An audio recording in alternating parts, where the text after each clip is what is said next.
Hello, classroom. Welcome to Kevzy News. My name is Kevin Sholton, and today we will be discussing how the adolescent's physical development can be applied in the classroom. The purpose of this video is so we can discuss the current roles that technology plays in building a student's connection and within their physical development. We will also be discussing the ways to ensure that the use of technology within the classroom is safe, ethical, and responsible. So first, the current role of technology plays in building a student's sense of connection and in their physical development. So I will start off by saying that technology plays a huge role in building the student's sense of interconnectedness and in their physical development. I say that because there is many ways that students can collaborate with other students within using technology. Some of those apps within the technology can include iMessages and Snapchat, as those are two popular ones that I use myself just so I can interact with all my friends and family. But there are also educational apps that you can use to be able to collaborate and reach out to other classmates as well. One that came to mind with me is a website. It's called Padlet. Padlet can be used to connect with students all around the world. Padlet, you can use that website to post any questions or concerns or any statements that you have onto the website. Then, whatever you posted within Padlet, the whole world will basically be able to see it, who's all registered underneath Padlet. And from there, the students are able to engage within the statement that you posted within the app. I feel the Padlet app is very beneficial within students that need the help. As I do personally myself, always feel like it is always to get other people's input on your information, because I feel not only can you learn from the others that you're talking to, but it can also enhance the thoughts that you have going on within yourself. Engaging in other supportive online communities, I feel, is very beneficial to the adolescents, as it can help them emotionally and socially. It can help them emotionally just due to the fact that it can improve their confidence just on the fact that they're doing something out of their comfort zone and being able to interact with other people, and that just boosts their confidence and self-esteem to show that they can do that. And it also helps socially just on the fact that you're reaching out and communicating to thousands of other people online, which is kind of crazy to me. And I also believe that it's cool because aside from the mental aspect of it, it also just helps the student within the classroom, as it can help them be more successful, that they're getting the help outside of just the teacher or their parents, as sometimes it's easier for some students to just learn off other people. At the end of the day, it all leads to greater success in the classroom. On to the second topic.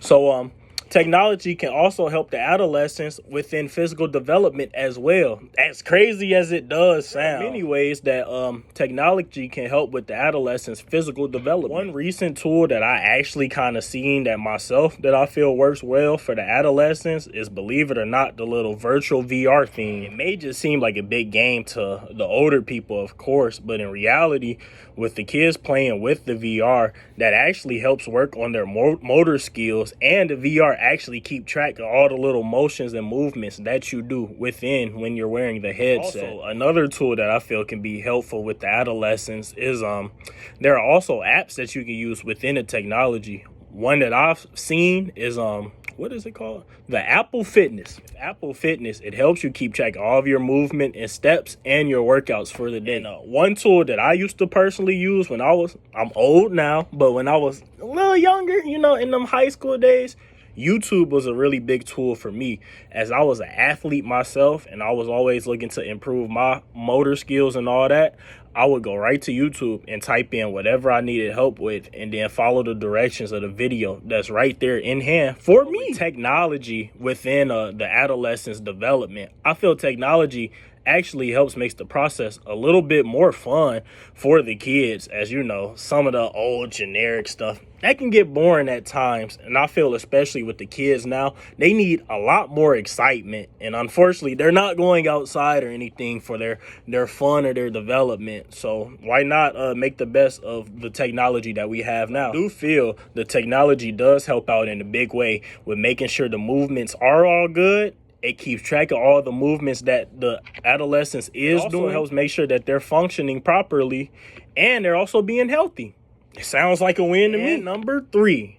We're going to talk about for this one is ways to ensure the use of technology in the school, in the classroom is safe, ethical, and responsible. There is one downfall I can't say about technology, and that it is a huge distraction. Whether it's a kid in the classroom just sitting there on their phone, scrolling through TikTok, all the dangers that you're easily accessible to within technology, as it is a lot of very crazy and wild things that is on store online within technology. But as a teacher, it is your job to make sure that your students is on task while using the technology. So some ways I feel that a teacher can make sure that the students is on task and while using technology is just by, number 1, announcing rules like we are using the technology for this homework assignment and this homework assignment only. If I catch you not doing the assignment on the technology, it's going to be some consequences. You give the students the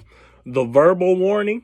You can then just start walking around the classroom every here and there to make sure the students are on task with their work and not doing anything inappropriate that they're not supposed to be doing. And another useful thing that I actually got that I seen from my last class within a discussion post, some student was talking about how he was a teacher himself, and he says the school that he is a part of has a blocker for any type of online app or website that's not educational for the students. So I feel all schools need to put that into play, because that'd be able to just help the teachers out a lot more, so they just not breathing all down the students' neck. I'm going to give you a little example of how you can put all that into place. An example can be me being a teacher. We're going to have us a little fun time. We're going to play a little Kahoot, because everybody loves Kahoot. So before I even launch the game or give them the codes for the game, I'm just going to tell them out loud, look, no inappropriate names on the board, please. And also, while we're playing the game, please be respectful of all students' responses to questions. Don't make anybody feel any less because they got anything wrong, or there will be some consequences. I feel that would make sure that the kids are all locked in and engaged properly within the Kahoot game, just so everybody can have fun and learn at the same time with no distraction. Thank you for tuning into Kevzy News. I hope that all the future teachers can learn a lot of valuable information within this video, as I learned a lot myself just doing a lot of research for all this type of stuff for this news purpose. As educators, we are here to guide the youth into being something greater for within the society. But at the end of the day, it all starts within you, the educator, because it's us molding and shaping these kids into being greater adults in the future. So, once again, thank you for tuning in to this video and reading the newspaper all on the adolescent's physical development. I hope you have a great day. Goodbye. This has been Kevzy's News.